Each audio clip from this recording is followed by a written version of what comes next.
Hello and welcome to the Powerfish Podcast. I'm Fish. And I'm Ben, and today I want to tell you a story about this very expensive monitor I just got in front of me. Yeah, can't you see it? Real quick. Yeah, can't you see? I mean, the camera is sitting on top of the monitor because I just broke my camera stand. Hey, quickly moving on. We're moving on now. We're done with that story. Derailing. My camera stand broke, and you're seeing me from the front now because it's hanging on my monitor, but it's stupid because the little thing that keeps the camera on the monitor like dips a little bit into the screen. Oh. So I'm only ever gonna keep this here when we're recording podcasts, but normally it's gonna be over on my other monitor. Anyway, dude, I don't understand it. It's a shaft. It's like a shaft, but hard and bendy. You're saying all the words I like. Listen. So you know the clip under your desk that for your microphone, and then the arm slots into the clip? Right. I think I know. It's like that. Mm-hmm. And the arm is a hard, bendy rod. And then at the tip, you can screw in a camera. But I tried to adjust the camera earlier, but I was just going to twist the camera off the screw. But then the part that like tightens the camera to the screw, it's like a little plastic knob thing. I twisted the camera to undo it from the screw, and then the plastic knob thing just broke in two. It like snap. Stupid. I've been having that thing for like, I don't know, a few years now. So, and it wasn't very expensive. Yeah. So it was time to replace it anyway. But broken thing aside, you and I drove to St. Louis this most recent Monday, a couple days ago. And we were going to a Micro Center again. Same place we were going where we were recording that shitty car episode. Yeah, shitty. Go check it out. Car in the top right corner. Yeah, I just promoted it really well. You already know it's shitty. Let's check it out. Yeah, check it out. So we're on our way there to get a monitor for myself, an OLED monitor. I've been in the market, and so have you, except I just executed sooner. To get, we've both been in the market for an OLED monitor recently, and holy cow, have we looked at so many monitors in the last like 2 months. Well, the prices, bro. The prices. Dude, yeah. So literally like, shoot, 6 months, 8 months ago, OLED monitors were still like brand new, and it doesn't matter the specs. If it was an OLED monitor, it was pretty much $1,000 or more. Right. And I swear, in the last 6 months, they've just been flying in. OLED monitors have ultra wides, 1080p. Actually, not so many 1080p ones. A lot of 1440p ones, 4K ones. All sorts of refresh rates, and they've just been flying in. And we on the Reddit r/build-a-PC sales, we just keep seeing, like, it seems like every week there's a new all-time low for like a high refresh 1440p OLED monitor. Right. And like we were seeing ones that hit like for 1440 240 hertz, it was like $700, which was that's pretty good. And then we saw some for like $650. They kept going down. Recently we saw some for $600. Recently there was an LG one for like $550. And I think the lowest I ever saw one like last week was $519 or something. They're just constantly getting cheaper and cheaper and cheaper. So naturally what I did was I got the highest end, most expensive one. as you and I both would do. Yeah, probably. Yeah. But so we went to Micro Center to get it. It's $900, right? On Amazon, it was $800. So I price matched it. I think Micro Center was doing their own sale at the time for like 810 anyway, but Right. I, price why not price match anyway. So $900, $100 off. I was something I was gonna probably buy any Hoosers, so take what you get. What I didn't think about before we already drove 2 hours to go there was Amazon Prime Day was the following day. And, I thought that it would probably just drop to like $800. Well, I guess it would stay at $800 because that's what it was already at on sale. Right. I don't know. The monitor's like, I don't know, 3 weeks old, a month old. Like this monitor is a brand new model. Like the Samsung just released the OLED G6 and G8s. And oh yeah, that's the monitor. Samsung Odyssey OLED G6. Regardless, I thought it was just gonna stay $800 because it was already on sale. But no. After I get home with this monitor and set it up and gawk that night, I then wake up the next day to I have price alerts on for like some random things on Amazon, and this was one of them. And it went down to $664. $140 less than the already $100 off. So, which is wild. I mean, first of all, that not only is it wild that it do discount that much, it's just in general for that monitor. Yeah, is a crazy currently price. The top spec monitor money can buy right now. That's insane. That's like actually insane. Yeah. So, I mean, I already had it though, but $140 ain't something to sneeze at, So I didn't sneeze at it. So what I have right there, I don't even know if the camera can see that, but that's the monitor from Micro Center. And there's another box on my bed right there of an identical monitor, which is on my desk right now. And that's the one from Amazon because I bought another one from Amazon. And you're going to keep both, right? No. I'm going to drive 2 hours back to Micro Center this weekend and return that one. All because I, one, didn't think about Amazon Prime Day. And two, I didn't think it would drop that low. If it dropped like, I don't know, to $750, yeah, like $50 less, the gas that I'm using kind of just nets the same amount anyway to the gas that I would be using to go return it. So like, maybe even $100 less, but no, it was $140 less than the already $100 off. So so I bought another one. No other option. There was nothing else to do. I had no choice in the matter. I had to buy two. Well, have you gotten any game time in on it? Is it good? I've played not much. I've played Destiny for like an hour on it, and that's it. That game's got some dark colors in it. Oh my God. Destiny, not only is it a game with some darkness in it, but it's a game with just a shitload of bright colors in general as well. Right. It's just a very colorful game, which is what OLEDs do best, which is everything. So Destiny on it, whoosh, blown. I saw detail that I didn't know existed. It just mind-blowing color. And specifically when the brightness is all the way up and you walk into a dark environment, as OLEDs do, the pixels are just off.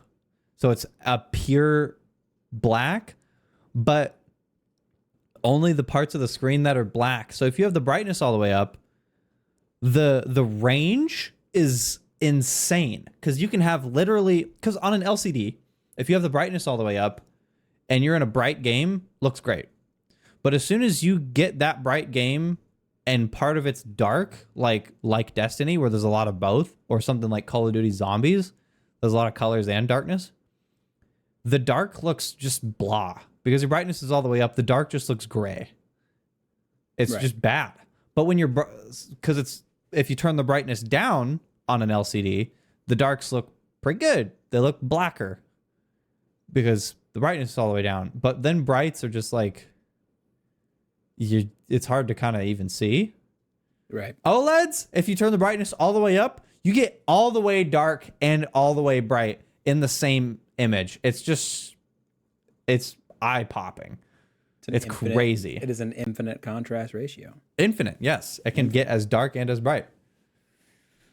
So I really want to get some other games in on this because like I said, all I play is Destiny yet. Ray traced Minecraft. Not that I actually even play that game, but just visually, just to see. I would love to do that. Some Lethal Company as well. Lethal Company would be a good game for it. I didn't even think about that. They got a lot of darkness. A lot of dark. That would, yeah. This would boost the Lethal Company immersion for sure. Yeah. But like, that is the exact crazy. monitor I was looking at too to buy. I didn't because even at $664, that's a lot of money still. It's extremely well priced, but yeah, any way you cut it, that's still a ton of money. yeah. So I'm gonna hold out. I'm hoping by the time Black Friday rolls around, I'm gonna be back in the market. I'm hoping. Right. But speaking of mind blowing, I heard you say that word during when I was doing something else, and what I was doing was drinking something that's mind blowing. Something you wait. Oh, okay. Let me guess. You're gonna guess. What were you gonna say? If it was, as long as it wasn't the answer, what were you gonna say? I was gonna say something that you turned me on to.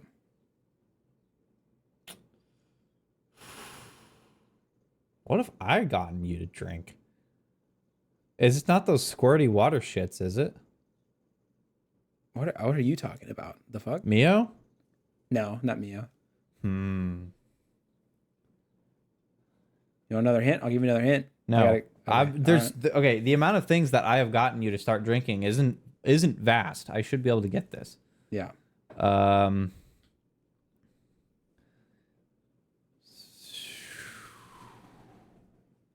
Okay, narrow it down. You buy it by the gallon.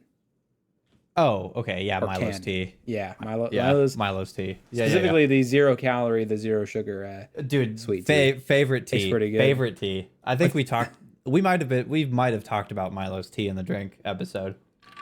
Oh, we might have actually. I figured I'd mention something because if you're watching the video, you just see me drinking out of a gallon jug. You're drinking it from the gallon carton, aren't Well, that's all I could find. I couldn't find singles, so I was like, "Well, frick it." you? Just go on the internet and you'll find singles in your area. That's what the sites keep telling me. Yeah, I'm drinking out of a water bottle with water in it. Sick, dude. That's sick. Mine's not as cool. Drinking. I was speaking of drinking out of a gallon. I was watching. Do you know who Mike Irzertel is? I don't think so. He's a bodybuilder, and he's got like a PhD in sports physiology or something like that. Dang. And huh? I said, "Dang, that's Yeah, cool." he recently did a video on do you know who Dorian Yates is? That I don't know exactly, but I know I've heard that name. He is like a several time Mr. Olympia winner. Yeah, I know I've heard that name. He did a episode where, well, he does several of these where he like looks at popular figures and analyzes the goods and bads and just gives input about their training. Basically, some of the videos are absolutely freaking hilarious. But one of them he did on Dorian Yates. The other one, what's the other guy's name? Shoot, I gotta know this guy's name. He's absolutely huge. I'm gonna Google it right now because I don't know how I'm forgetting this guy's name. Yeah, Jay Cutler. Jay Cutler. That's of course. You know who Jay Cutler is? It's another name I've heard. Yeah, also another lot of time Mr. Olympia winner. He was doing a video on Jay Cutler, and Jay Cutler being the Mr. Olympia, he was in the gym training and he was drinking out of just a gallon jug of water in the gym. But the thing is, it looked freaking tiny because he was just so huge. It looked like he was just drinking out of a water bottle, but it was a gallon because the guy steps on stage bone shredded, like 300 and something pounds. He's mind-blowingly enormous. He's a Mr. Olympia. Like, Jesus you have Christ. to be that freaking huge. Dude, Christ. I never got into bodybuilding. You know, as a spectator, I don't. You can take one look at me and realize I didn't get into bodybuilding as a person. But as a spectator, I didn't get into it. I will tell you though that I did get a little bit into strongman as a strongman's so cool as well. That I got a little bit into, but bodybuilding, I don't know. I've always been so much more into bodybuilding than any other like athlete sport. Don't get me wrong. I could absolutely sit around and look at just almost naked shredded dudes all day long. That's something I can do and be totally content with my life. It's just having it. Yeah, it's just who was it? There was I'm pretty sure the reason I started training was because of me being inspired by a bodybuilder. Well, I started training. Well, now if we go way back, the reason I first started, well, let's go even further back than when I first started training. When I first started doing anything with the end goal of looking better, all I did was like lots of years ago, I would just do ab exercises in my room. Do you know who Athlean X is? Jeff Cavalier from Athlean X? That is a name I don't. Well, is that a YouTube channel? Yeah. Okay, I know who you're talking about. Yep, I know who you're talking about. Yeah, so Jeff Cavalier, I watched one of his like 8-minute ab burner whatever videos, and I just started doing that in my room every day. And I can't even remember. I did it because I wanted abs, but like I can't remember why. Because abs are cool. I don't know. I think it was just that. I think it was just like abs are cool. Were you one of those kids who's like, I want to pick up so many hot babes? There was no babes in the cards. There was no babes in the cards. So it was I think I was dating was I? This might have been later on, but I might have been dating a chick, an online chick at the time, an e-girl. Ew. Yeah. I don't like that term. Yeah. No, abs are cool. If that was the only reason for trying to get abs, I commend you on that. Abs are cool. I was doing that I was doing a several minute ab training for like a few weeks, maybe even a couple months. And eventually I upgraded into buying an adjustable dumbbell set and did just like random stuff that I like, exercises that I've seen before but didn't even know what it really trained or what it was for, like a concentration curl, like when you sit and lean your elbow up against the inner side of your thigh and just curl that, like yeah. I think right now I think that that's a silly, stupid exercise, but I just did them because that's what I've seen before. And I did floor bench presses because I didn't have a bench. Oh, God. That sounds awful. Well, when you can only bench press 2 20-pound dumbbells, they're not that hard to like get up. Oh, I guess yeah. If you're not dealing with weight, I was gonna say like when your elbows come back down, if you're under a heavy load, you just smack your elbows on the fucking and just floor. destroy your joints. Yeah. No, yeah. But if I was doing that now, I wouldn't be able to, probably. But yeah, then I could only do like 20s for, I don't know, like 10 or 12 or something like that. Because your boy was 130 pounds with like absolutely flat chested. So, Damn. Rip. yeah. And then I got a Y membership. And then that's when it really started. Yeah, I have not, full disclosure, I have not worked out in a while. It's something I would desperately want to get back into. It's just something I actually love doing. Yeah. It's just been a long time. I've since then, because that was probably what, 2018? Because I was training, you and I both were training for about 2 years before COVID hit. Yeah, we were in the gym.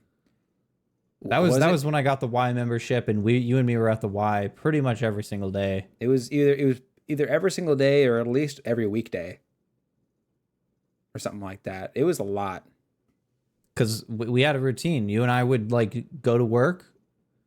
If we worked in the morning, we would just go to the gym, meet up at like 3 or something, or if we worked in the evening, we would go to the gym and then go to work after. And every time we were done at the gym, we would wait for our exes to come out of the high school.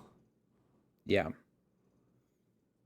then go about our merry way. But yeah, no, we were gym rats there for a little bit. You still go to the gym. You said you said you still go to the Y? Both the Y and the Blessing Wellness Center.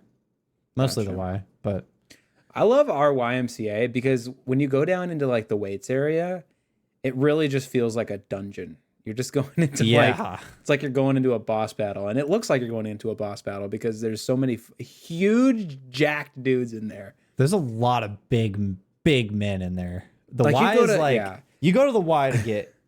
That's one of the reasons I'm going to the Y more often than the Blessing Wellness Center, because the Wellness Center is for just that. It's for wellness. It's not for getting big. And that's not what we're interested in. Yeah, the Y is for getting big. That's wild. Yeah, there's this guy that has been going to the Y longer than I have. Like, he was there day one when I first started going to the Y, and he's still there to this day when I'm going to the Y. He's this huge, like 6'3" or 6'4" fucking black beast. He's like this huge guy. He's got like planets on his shoulders, and he's enormous. But the thing is, he doesn't look like he's trained legs a day in his life, and I've never seen him train his legs. You gotta train your legs, dude. If you look at him waist up, you'd think he's absolutely a monster. Waist down, you think he probably has never seen a weight in his life. Like, I don't understand that. Naked, you just look stupid. You look disproportional. Right. And if you're not doing it to look good while naked, then what the fuck are you in the gym for? And you've seen this guy naked, I'll tell you that much. Exactly. No, but I have imagined it. Extensively. And it's because he doesn't train legs. I bet you it's silly looking. Yeah, when we were working out, I loved legs, doing legs. That was kind of my thing. You pressed like 800 or some criminy. It was I think it was a little over 800 for reps. Yeah, for a full. I think I'm. Did you do a full set of 12? I'm pretty sure. I don't think this is cap right now. I'm pretty sure I did a full set of 12 at 800 and something pounds. I don't know if I could do that today. I would argue that you most certainly could not. Especially with the lack of training as of late, I would say I most certainly couldn't do that today. But I then 800 for reps, yeah. You could throw down on a leg press, but you could not. There wasn't any throwing down on a squat. Pretty much ever. No. Yeah, for a squat. And the problem, and we've thoroughly discussed this, not on the podcast, but in the gym back in the day. The problem is mainly, I think, bad mobility in my ankles. Just horrible mobility in your hips and in your ankles. Yeah, honestly, in general. Because, like, honestly, one of the things that helped my ankle mobility was transitioning to barefoot shoes, or more specifically, zero heel drop shoes. Because when you're, I mean, just imagine it. If you're wearing high heels all day and your calf is in a contract position all day, getting zero stretch, in fact, the opposite of stretch, it's going to get tight. And that's an exaggeration, but like a lot of the shoes that have like, 8 to 10 millimeter heel drops, like that's effectively what's happening is your calf is getting shortened for the duration of you wearing them, which is why I like barefoot shoes, because specifically zero drop shoes, because I immensely have increased my ankle, what's that called when you lift it up? Dorsiflexion. Point your toes to the sky mobility. And Yeah. I can do a full deep squat and have my calves touch my hamstrings perfectly comfortably now. I didn't used to be able to do that. But yeah, no, if you didn't we like try like even just no bar and you just holding on to something and squatting down with your body to see how far you could get, and you still couldn't get all the way down because your ankles were just ending the movement. Yeah, and that's early. and that's the thing is like it's clearly not a weight issue. It's so much a mobility issue, and I think we did. Well, okay, so I can squat, and I can honestly squat for weight, but not with a helpful form. Not at proper depth, yeah. Not at proper depth, and without any semblance of good form. I can get if I'm allowed to like kind of shift my body weight around and kind of like maneuver around a little bit.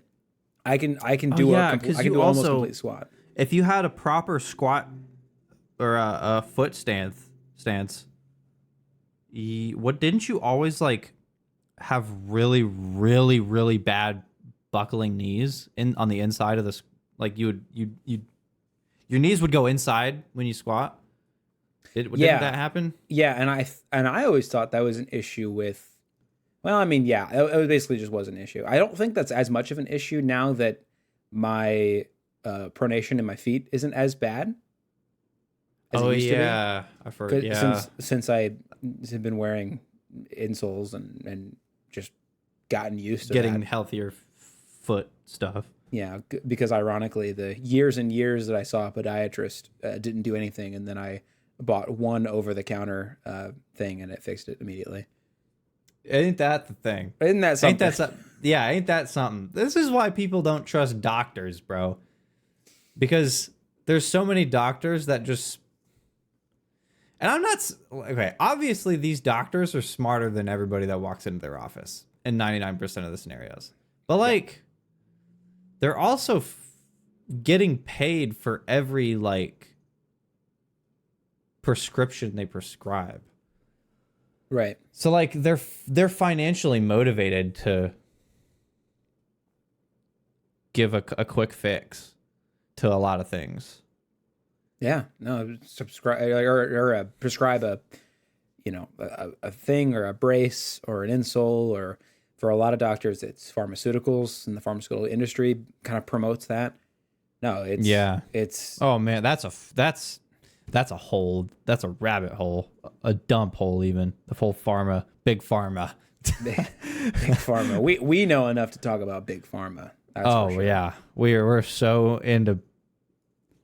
Yeah, I just know that I don't actually know that much. I just know that it's a really really fucked up industry, and like the insurance companies own the pharmaceutical companies, and like it's this whole big cycle where the insurance companies basically just own and rule everything in that space. Right. But we don't know anything about that. What we know about is squats. We know about squats. And specifically how I can't do them. Right. Yeah.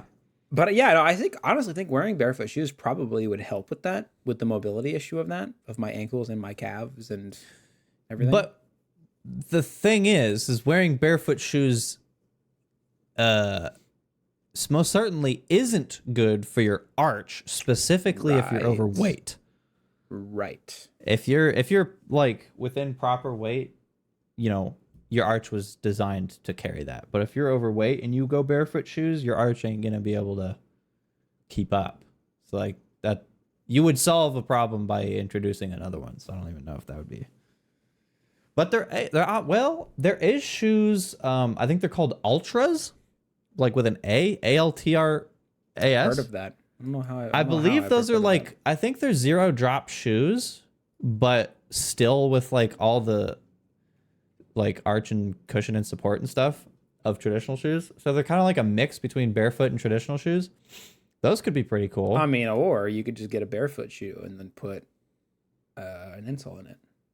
You can do that too. If you wanted to defeat the purpose of a barefoot shoe. Yeah. Yeah. Because you know that I wear some aggressive freaking insoles. Yeah, I've tried your insoles and they're insane. Aggressive. When we say aggressive, we're talking about the arch height and arch rigidity. Yeah. And these ones have the highest, longest as in like spanning the length of the ball to your heel arch, and most rigid one we've seen. It's crazy. I like them. I think they're definitely for a certain kind of person. I don't know. I don't know if they were for me when I bought them, but man, have my feet been have submitted to well, that's them. the thing. Feet are. I keep saying this. I think the idea of custom insoles is so stupid. Right. So stupid, because feet are like the most moldable thing in your body. Like there's literally people that mold their feet. Like what's that stupid tradition that like, wasn't it like a really, really old Chinese tradition? You're talking about foot binding, yeah. Yeah. Where they would turn their feet into like a 2-inch by 2-inch by 2-inch triangle. Into a nub. They have a nub on your feet. If you can mold your foot into that, you can mold it into something that's healthy. Yeah. So like the idea of custom insoles, I don't know the purpose of them really. Just get an insole that will form a healthy foot shape and just start wearing it.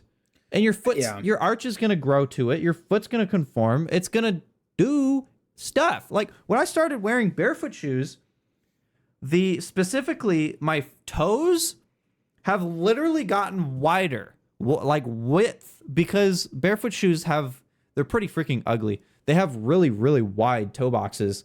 I couldn't touch the sides of the toe box if I wanted to. They're so wide.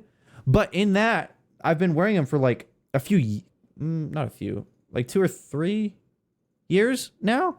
And my toes have literally gotten wider. They've splayed out like more. You got fat toes now? Yeah. Sick.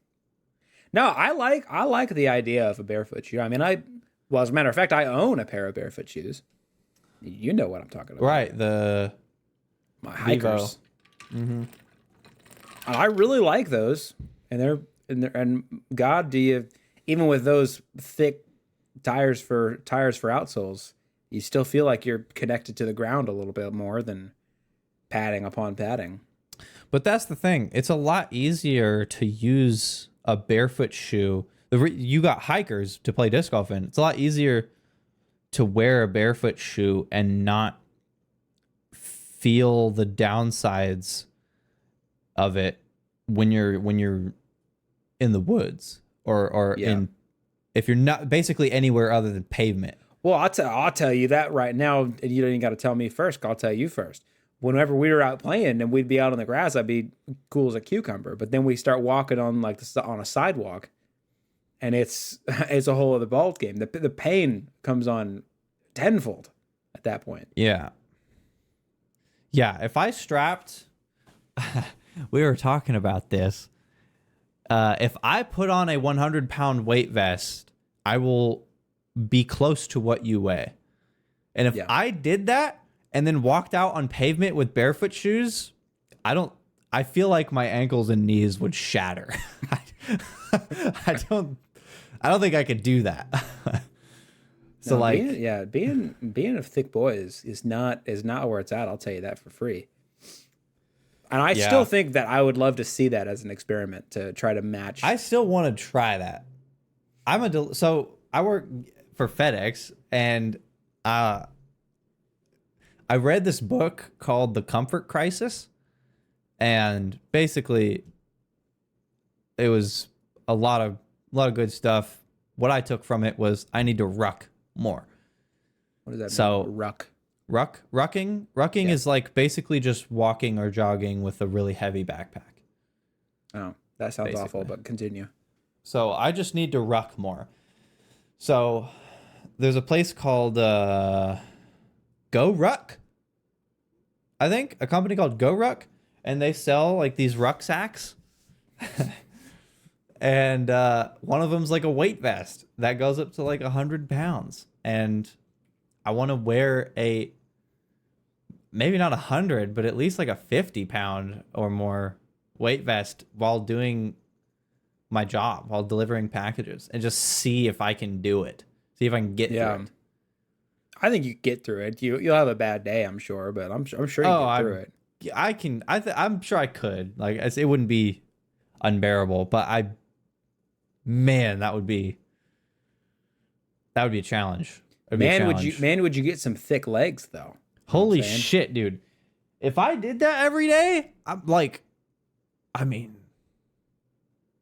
you're walking, you're getting some muscle in the calves for sure. I'm a living, breathing example of how that happens. That's how I goddamn leg press 800 pounds.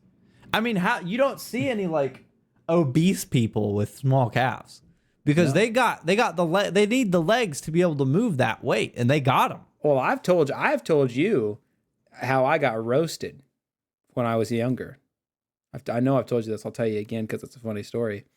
I was in junior high, middle school, something like that, and I was a fairly overweight kid. Whatever, I've had a lot of ups and downs in my weight in my life. But anyway, I was heavier at this particular moment in time, and I want to seem cool. These guys are talking about their bench press. They're all, there's these children are talking about how they think. And I was like, hey, I'm like you guys, big, strong. I can leg press. I'm good at that. And one of my buddies looks at me dead in my face, and he goes, well, yeah, your legs got to hold all that up. I was like, oh, all right. I'm no longer proud of my leg strength. I mean, get roasted, but it's true. It's true. It's true. It's like you're training your legs every day. All right. So the official stance of this podcast is if you want, strong legs. If you want big, strong legs, get fat. Just get fat as fuck. Get fat. Or see you at the buffet. Or wear a weight vest. Or both. That's probably, wow. Now we're talking near. They need a forklift to get you out if you're stuck. I mean, could you imagine though? Like if I put on like 100-pound weight vest, dude, I'd be moving some weight around. Dude, that would be sick. That would be sick. You started running, you wouldn't. There would be no stop. The only thing that would stop you would be a tank. If I accidentally bumped into somebody while I was walking, they would just fly off the earth. Oh my God, you dislocate their shoulder if you rubbed against them. Dude, that would be crazy. I would be a weapon of mass destruction at that point. Man.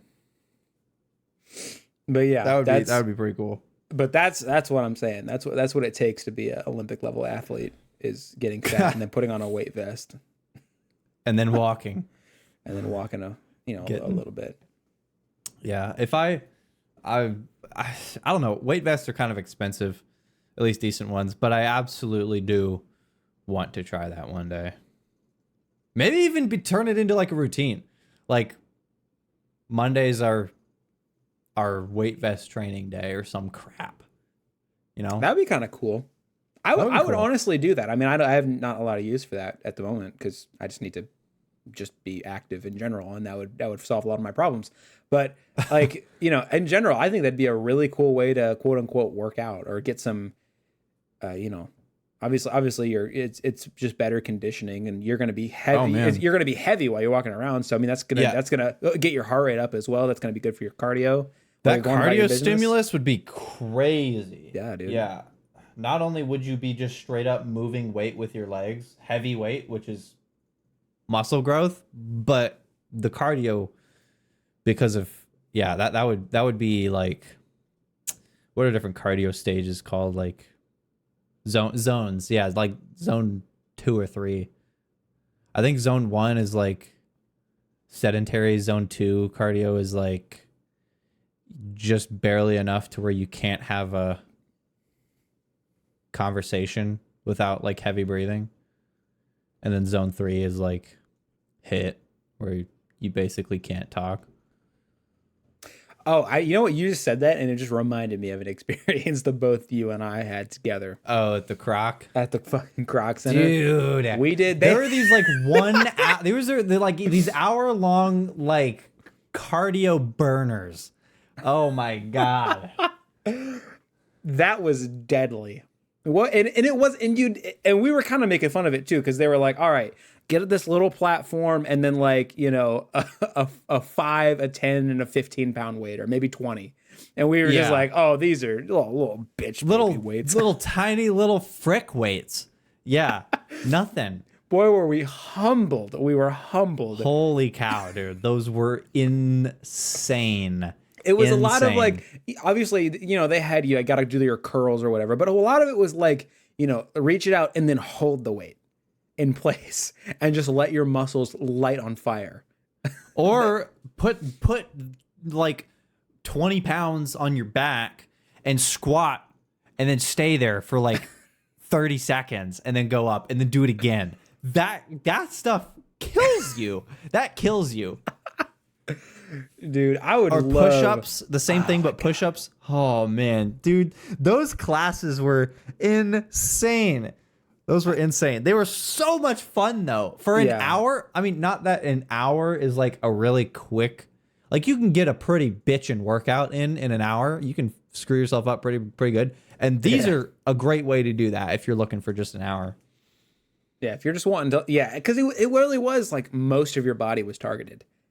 And yeah, they had like sections. Yeah, they had sections for pretty much everything. There wasn't a lot of good back stuff, I don't recall.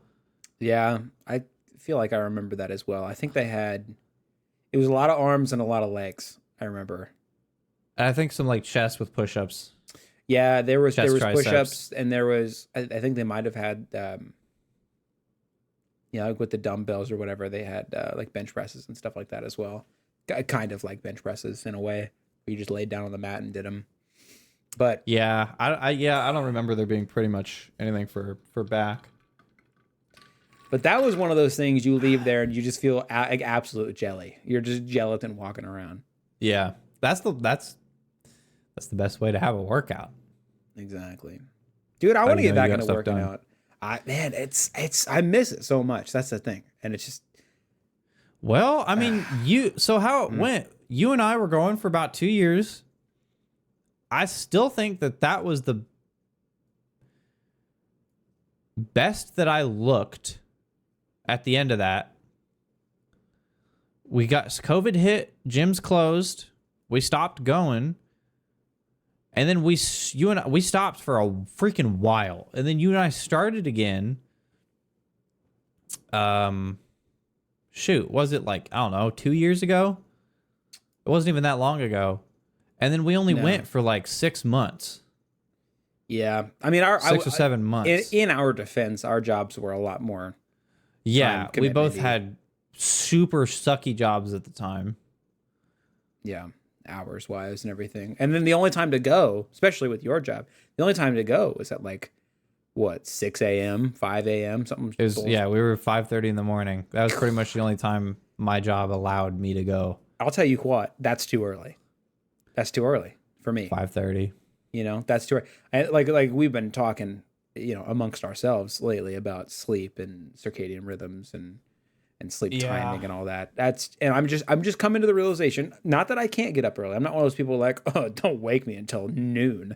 No, like, no, if I have to get up, I gotta get up. I'm an adult. I go to work, but I'm coming to the realization that that's just not what my body wants to do. I don't want to be up that freaking early. That's too early for me. So early. So for me, like I want to get up at like 8 or 8:30. I feel pretty good about doing that. I've been doing that lately. About 8:30 is what I've been getting up lately. Yeah, I mean, have you gotten through those Matt Walker Huberman episodes? I haven't had the time lately, because of my change in job. Right. I haven't listened to much of anything, as a matter of fact. Yeah. Well, you ought to get to finishing those. I got through 3.5, almost 4 of them. So you've only got 1, 2 to go. You're about done. Something 1, 2, 3, something like that. Yeah. Regardless, a lot of the info in there, some fantastic, super usable, digestible sleep info. Great stuff. One of the things was everybody has a different circadian rhythm, and Biologically. Biologically. Yeah, to some for degree. A good reason. I've heard. I forgot what the reason was, because I've also heard that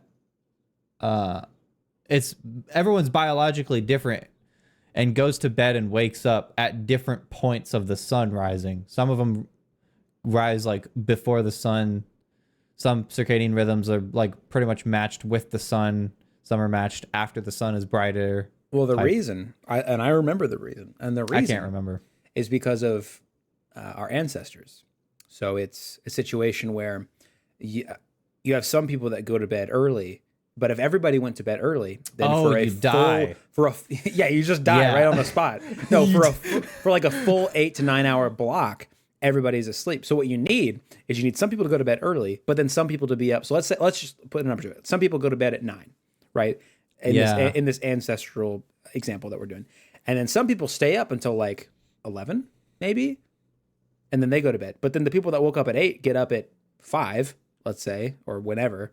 But then the people that went to bed late get up at, 8, 9, whatever, something like that. So you've shortened the amount of time that everybody in your tribe is asleep. So you've narrowed your vulnerability window.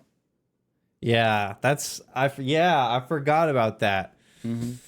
Right, because if everyone's asleep for 8 hours, somebody's gonna get eaten. Yeah. Most of the things, most stuff that we are biologically built upon have some sort of evolutionary explanation. Well, that's how evolution works, right? Because you adapt to your surroundings and to your environment. What is consciousness but an amalgamation of your environment and your experiences? And then, except it's not. Except it is. What did you say the other day that when we had this argument and you said, and I thought you had said something else, but you had said something else. You said, you still for some reason, even though I've said it about 8 times, you still for some reason think that I have my original opinion. No, shut your mouth. Shut your mouth. The problem is because I'm using the wrong word there, because you don't like it when I say consciousness. You think your person, you would say your personality is an amalgamation of it, but you draw a distinction between the two. Consciousness, yes.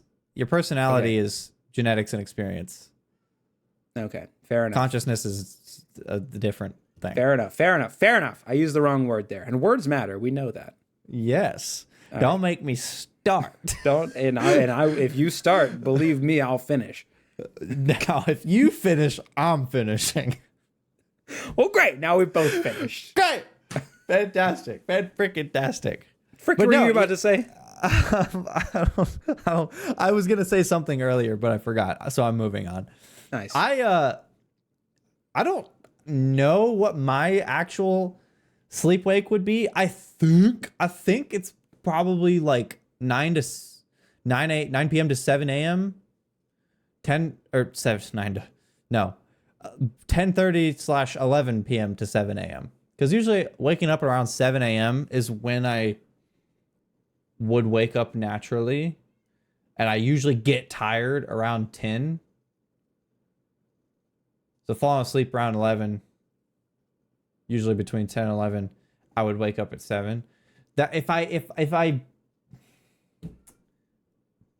get rid of all the controllable factors, that's about the time that I seem to fall back into.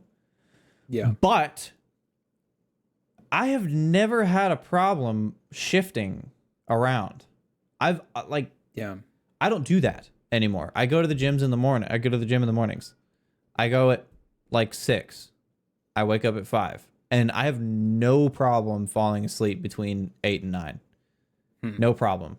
And before, when I was working at Hy-Vee part-time, a super gamer man, I had no problem going to bed at 2 a.m. and waking up at 10, 11, noon. No problem. So, like, I don't know. Maybe I just have good sleep genetics. Yeah. Privileged is what I would probably refer to that as. Privileged. Yeah. Fuck No. your ass. Yeah, you might. You privileged frick. No, like, and I would say to an extent, I can adapt as well. Just because I say my body doesn't want to do that doesn't mean, I physically can't. Because I think I can. I mean, I was tired a lot when I worked for FedEx, but I can get through. Or I think if I had the ability to give it that job long enough, I probably could just force myself into that routine. But at that point, what are you doing? But like, right. I think to kind of go off of what you were saying, if I were to remove all reasons, because I think one reason that maybe I feel like I'm inclined to stay up later is just because that's when my friends game and I want to game with them. So my mind is like, oh, well, I want to stay up later because game. But I still think if I removed all of that, I would still get tired around like 11 or like 10:30. I still think so, and get up around maybe 8 probably. Honestly, kind of the schedule I have now. Huh. And it seems to be pretty ideal for me in a way, because I don't like this isn't biology talking, but I don't like as a concept me staying up till 10 or 11. To me, that feels like a waste of the day. It doesn't have to be, because if you stay up till 2 or 3 in the morning, then you would be awake for the same amount of time I'm awake. But yeah, for me, it feels like a waste of the day for my goals and what I want to do with my day. So by going to bed at 10 or 11, you think it's a waste of the day because you're not staying up late enough, or because you're going to bed too early? By going to bed at 2 in the morning and oh, you meant okay, waking up at 10 or 11 is a waste of the day. Yeah, because your okay, morning's all gone. I had in my head going to bed at 10 or 11. I was like, that's what I just said. Yeah. That was my ideal. Yeah, waking up at 10 or 11 does feel like it just doesn't feel good. I agree. It just doesn't feel right. It feels wrong. For us. I mean, there's a lot of people that make that work. You know my friend Shannon. Good lady. She's all right. Good friend. I've known her for years and years and years. Her sleep schedule, fucked. It's fucked. And I know somebody else whose sleep schedule is fucked. My girlfriend, who works night shift. Her sleep schedule is fucked just because you worked night shift. I worked night shift. My sleep schedule and that didn't work. That didn't work one bit. But Shannon's sleep schedule is not fucked for that reason. It's just fucked because she refuses to get on any sort of consistency whatsoever. So, I mean, it'll be like, she'll text me like, hey, you want to play games? It's like 6 o'clock in the morning. And she's just like, yeah, I just woke up at 6 o'clock in the morning. I was asleep and I woke up and I was like, damn, she's getting her shit together. Next day, I call her at 4 in the afternoon. I'm like, and she's like, what? She's like, I'm like, hey, you want to play games? And she's just like, yeah, I just woke up. What? You know what I'm saying? Yeah, and she'll be waking up at 4 or 5 in the afternoon, some days, and then some days up at 6 or 7 in the morning. It's I couldn't do it. I couldn't do it. Regularity in sleep is so important. Yeah, like so important. Regularity, and that just.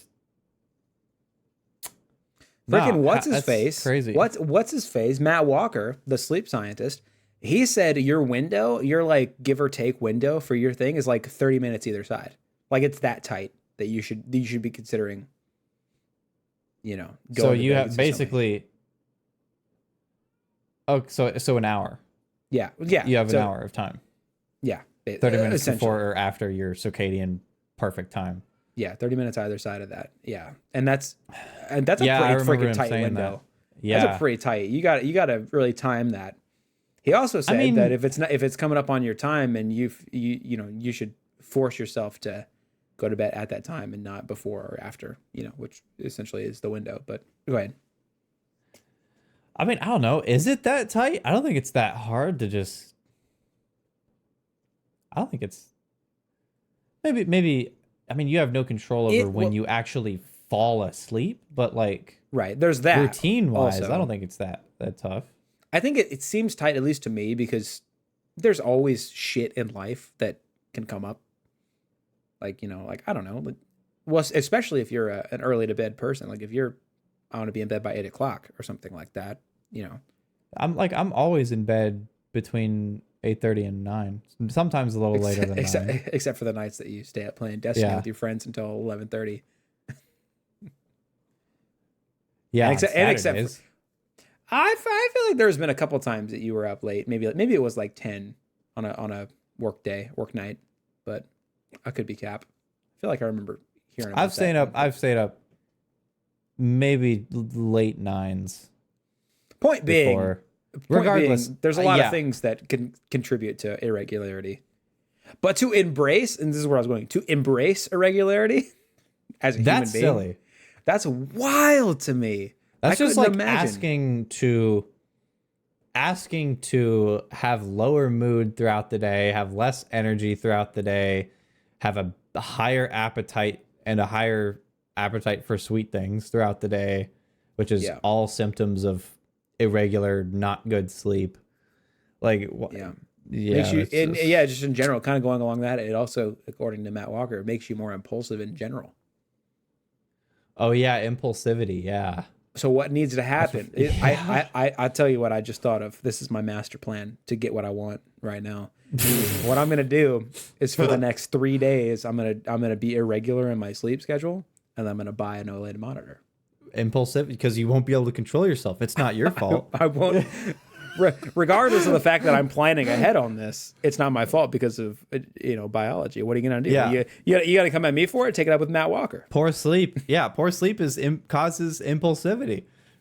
Yeah, you're mad at me that I just spent almost $1,000. Take it out with Matt Walker, not me. He's the pro here. He told me to do it, kind of. Yeah, he said. Yeah. And I guess if he told you to do that, he would also tell me to go driving after I've been up for like 26 hours, which is the equivalent of being drunk. Yeah. The impairment equivalent of being drunk. Yeah.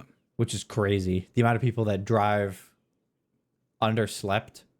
Like just the amount of just think about it. The amount of people just driving on the road that have routinely slept 5 or 6 hours every night. The amount of people that drive for their job, like professionally.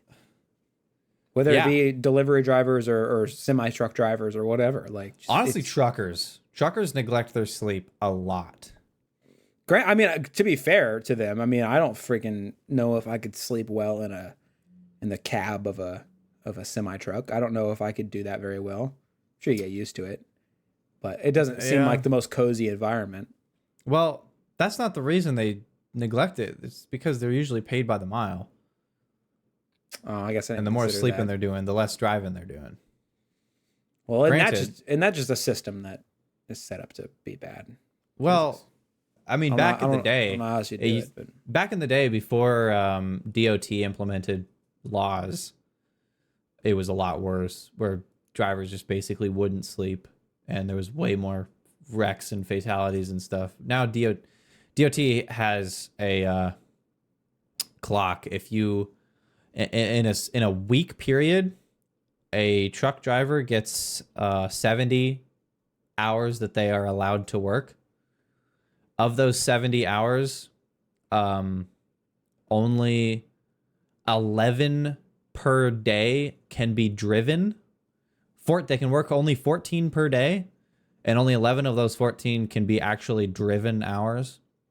And each time a 14-hour period is up, they have to start a 10-hour break.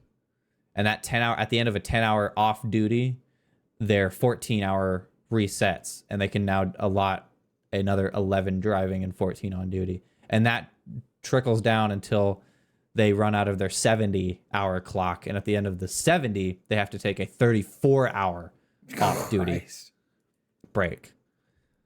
So like there's a lot of time laws that have been implemented because makes sense though. They don't sleep. But it needs to be, or else they will just not sleep and then just keep driving and to make more money and then get in a lot more wrecks. But they still, even if they're forced to take this 10-hour off duty time per 14-hour period, they still like don't sleep a lot of that 10 hours because they want to do things. Yeah, like have a life and like play video games. I know some people bring like Switches. Some of them, video like, yeah, games one of my, back at my old job, one of my drivers had a Xbox in his truck. So like, yeah, that's awesome. So like they don't sleep a lot still, which is very dangerous. Which is also even more dangerous because they're driving 80,000-pound tractor trailers that will turn anything that it hits into dust. Like a deer. Oh my gosh. One of my drivers, he hit it. He was loaded. He had a fully loaded trailer. It was like 70-something thousand pounds. Hit a deer. Red mist. That's all there was. Ugh. The deer just toasted it. Creamed it. Yeah, just blew it up because he was going 70 mile an hour on an interstate, and the truck had visible damage, but like nothing happened to the truck. The deer just got assimilated. Like it, yeah. Those things, man. And to think that if that's a person, holy shit. Jesus Christ. You don't even know who it was after that. Jesus Christ. No, they'd be unidentifiable. Like those things are so dangerous. And a lot of the truckers are just like, there's obviously responsible, good truckers out there. There's responsible, good people in every profession, but there's also a lot of bad ones in every profession. And with truckers, man, they've got not the profession you want to be doing to be impaired. Right. And on that note, I'll tell you what right now. I've been drinking a lot of this Milo's tea, and I've got to piss so bad. So I think it's honestly that's a good time to call it, but it's also a good time for me to tell you that Milo's tea has caffeine in it, and it's 6:30. I don't work tomorrow, so I'm all right with that. I guess it don't matter then. Well, on Saturday nights, my off day is Sunday every week. On Saturday nights, I will drink caffeine right up until my eyes are shut on the bed. So I agree. Like I don't even on my days off. I feel like I shouldn't drink caffeine just for regularity's sake.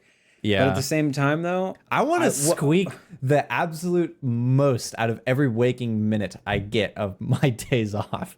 So. Well, like I told you, I mean, it's not like I went out and bought a freaking caffeinated beverage right now. I mean, I bought a gallon-sized drink. I bought this at like 10 o'clock this morning. I'm still drinking it. That's a lot of tea, bro. Dude, I'll drink a gallon of tea in a day. I'm about maybe a quarter of the way left of it. I don't know, something like that. Oh man, that Milo's. You're gonna make me go out and buy a Milo's diet. Well, you better not right now at this juncture. You work in the morning, Fred. I'm not gonna drink it. I'm talking about like when I freaking come home tomorrow or something. Oh, speaking of, this is gonna be an alarming to anybody listening to this, but I still got your balls, bro. I gotta give you your balls back. Bro. My balls and my sunglasses. Yeah. You got my sunglasses too. Some context. When we were at Micro Center a few days ago, Micro Center, this is the only, okay, weird thing. Balls is an energy drink. BAWLS. Balls. It's an energy drink. I've never seen it anywhere other than this computer store. I don't understand why. Regardless, I pick one up every time we're there because, commodity thing. And I forgot it in his car. Yeah. Is it in your car still?